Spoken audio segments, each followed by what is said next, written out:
Hi and welcome to my channel. My name's Emma and I call my channel Natural Simple Childcare. I have been a childminder for 12 years now, and about 10 years of that I was registered with Ofsted, which is the traditional way that one would become a childminder, until 2014, when we were given a choice. That choice was that we could either be registered with Ofsted or with a childminder agency. So at the time I didn't immediately change over to be registered with an agency, and in fact I was one of the majority of childminders who didn't want to change to an agency and who categorically stated that they would never be part of an agency. I am happy to say that I have moved on a bit now, and I know so much more, and that I am now registered with an agency. So I take back any messages that I put on social media to say that I was never going to be part of an agency, because I now am, and I stand corrected. And here we are in 2022, and the Childminder Agency debate still rolls on. So if you come across this post or this vlog, then it's probably because you want to find out a bit more about childminder agencies, or you are perhaps worried or fearful that you will be made to join a childminder agency, and there will no longer be the option to register with Ofsted. I don't know whether that's going to be the case. It's currently under consultation, and it may or may not end up being the case. But I'm going to give you a few of the pros of being with a childminder agency. I'm going to hopefully dispel some of the myths that are being blasted around about childminder agencies. And I am speaking from personal experience. So as I say, I am registered with a childminder agency myself, and I operate as a childminder, and I also work as an early years consultant.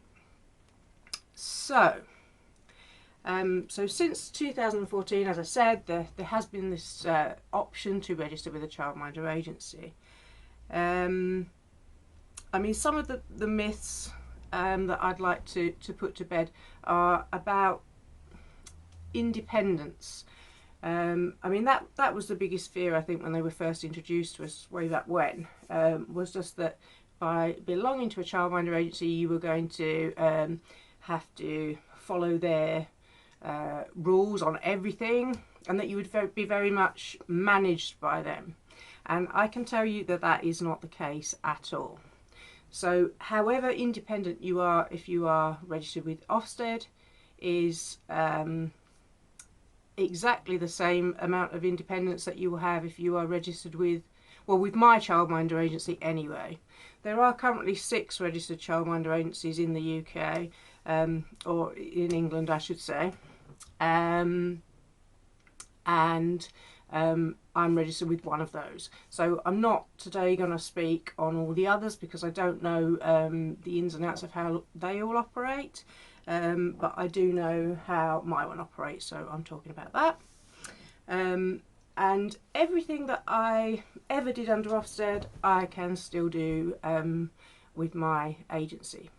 So I set my own fees, I do my own advertising, I can choose which children I want to come to me, I can choose how many children I have, in exactly the same way that I would do under Ofsted. So obviously as a childminder we are all regulated and have to follow the statutory guidance in the EYFS, but that is exactly the same documentation whether you are with an Ofsted or an agency. So nothing changes there. I mean, it's not so much a myth, but I mean, there is a question mark over the fees that an agency would charge you. And yes, granted, they are more than Ofsted's fee, but let's face it, Ofsted's fee is £35 a year. And really how they make that pay is anybody's guess. Well, obviously it must be subsidised, because there's no way that you could pay for all the the admin and all the regulation staff, aka inspectors, on just £35 a year. So that is heavily subsidised, whereas childminder agencies are not publicly funded currently, and they have to be self-sustaining. So yes, the cost is a bit more than Ofsted's, but personally I feel that the benefits that you get from being with them far outweigh that cost. And if you have a successful business, then it is just one of the many costs that you do have to take into account when you are running a business. So I mean, other things that have been highlighted are that an agency may provide paperwork for you.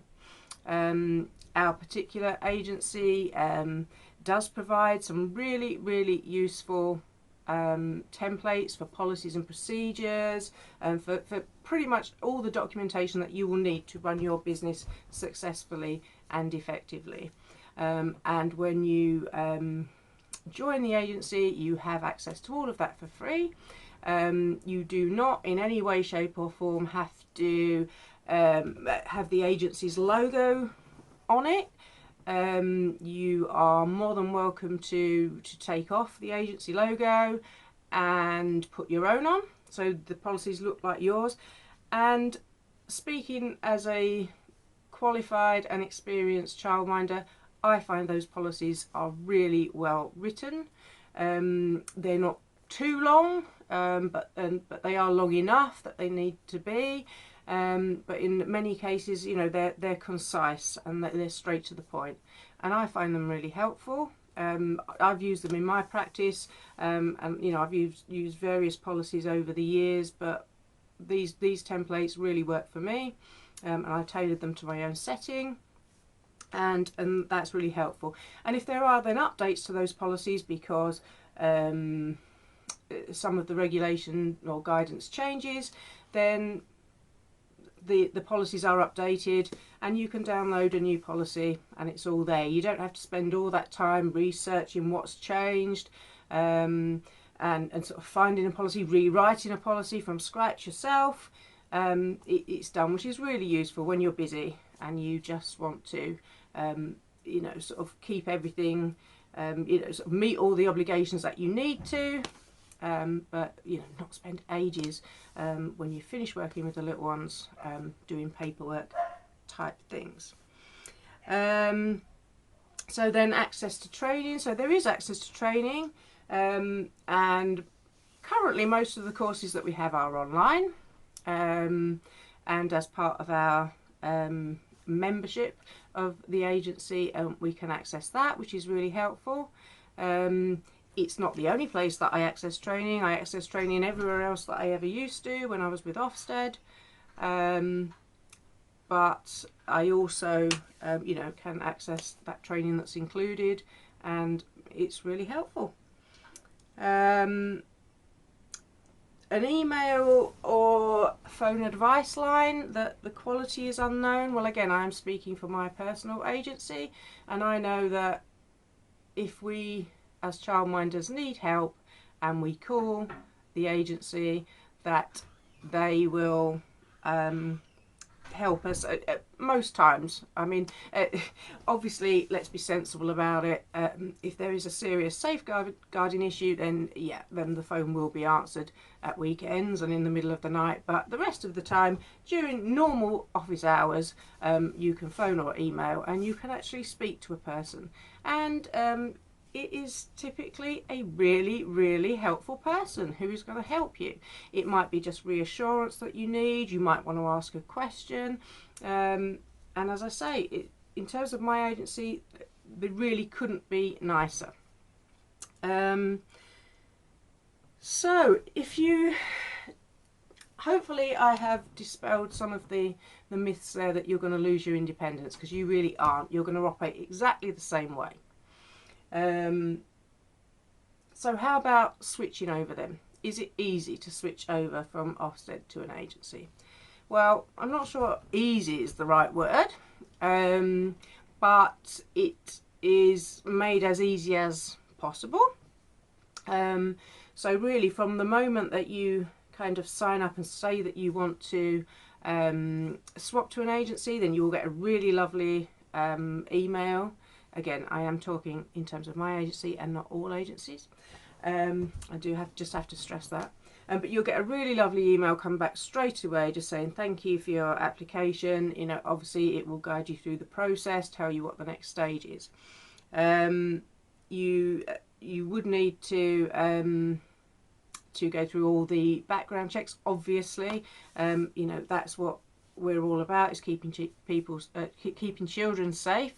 So all the usual background checks will need to be done, and that is one of the things that probably takes the longest amount of time, but it is done as quickly as it can be. You're kept updated the whole time, and if you are swapping over from Ofsted to an agency, then you will just remain registered with Ofsted until the point that you are registered with the agency.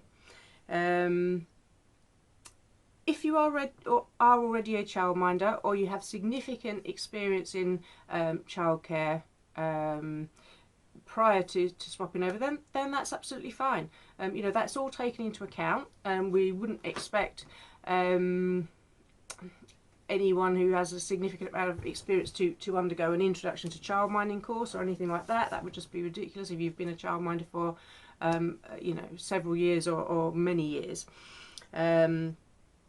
So you know, that's fine. You do have to have your statutory training in place, so that would be sort of your paediatric first aid certificate, a safeguarding certificate, and a food hygiene training certificate. But again, you would have to have those things in place if you were with Ofsted, and if you are already with Ofsted, you no doubt have those things in place and they will be in date, I am sure. I mean, having to get a DBS done again, I mean, it's not always necessary. If you have a DBS certificate and you are signed up to the update service, then there is no need to get another one. If you are, you know, have a home-based childcare DBS, then that would just transfer over if it can be checked on the update service. So again, that isn't an extra expense. You will need to get a health check unless you know, you have a very recent one, sort of within, I think it's 3 months. However, you know, that's just something that just needs to be done. That's not the agency's decision necessarily. That is just something that needs to be done, because we need to make sure that anyone that joins that agency is a fit and suitable person to be looking after children. And you know, these checks quite rightly have to be thorough and they have to be done. But typically I'd say registration can be done in anything from sort of 10 to 12 weeks. And then you're ready to start your business. And then sort of moving onwards, you know, once you start your business or continue your business, you just carry on doing what you're doing. There is a registration visit, which you're supported through. You're given thorough instructions on everything that you need to have in place, and as long as you do that, then you are ready to go. And then going forward, the support is amazing. If you want to ask anything, then you are supported fully. You know, nothing is too much trouble, and we just all share the same values, which is just providing high quality childcare and just helping each other. And that whole feeling, especially when you're working in an area where it can be quite lonely, especially if you're just working on your own, with only children for company, which is lovely, but you know, sometimes it can be isolating, and just knowing that there's someone there that you can talk to, that you can ask, is absolutely fantastic. The other myth that I do want to just dispel for you is that you don't get a grade that you can show off to parents, or that you can be really proud of, or work towards, or whatever your feelings on grading, whatever it is about grading that you like. In our particular agency, that we are registered with, you do get a grade. What's a bit different from the Ofsted experience is that if you don't quite make the grade, then it's not the end of the world, because the support is there to get you where you need to be. So if your early years consultant comes out to you on a quality assurance visit and finds that there are certain areas where you are not quite meeting that grade, then they will advise you what you need to do to get there, and it's as simple as that. They will give you the support you need. They will tell you exactly what you need to do and by when, and it's just a really, really supportive environment. What do parents think about childminding agencies? Well, to be honest, I don't think parents really know much about them yet, although with the profile they're getting in the news they might do soon. But parents really want a safe and secure place for their children to be, and obviously because you are registered in exactly the same way as you would be with Ofsted, then parents know that they are coming to a registered provision and that their children are going to be safe and they are going to be looked after. And I have to say that in my time spent being an early years consultant, I have seen such high quality childcare from childminders that are registered with an agency that it has been really, really amazing. And then just about the agency being registered and you not being registered with Ofsted. I mean, that it just isn't really a problem, because yes, it is true that the agency is the one that is registered with Ofsted, but that's just the way it is. And the agency just needs to maintain an effective grade, and it can carry on operating as an agency. Nothing really changes with regard to funding. To be honest, not a lot changes at all, but you just feel so much more supported. So I hope I've given you a bit of an introduction to agencies. As I say, these are all my personal opinions. Please, if you've liked what I've said and you like the video, give me a thumbs up or subscribe, because hopefully I'll be doing some more of these to explain some more things. But please do put in the comments if you're absolutely not going to join an agency and you would rather give up your business if you were forced to. Please put a comment.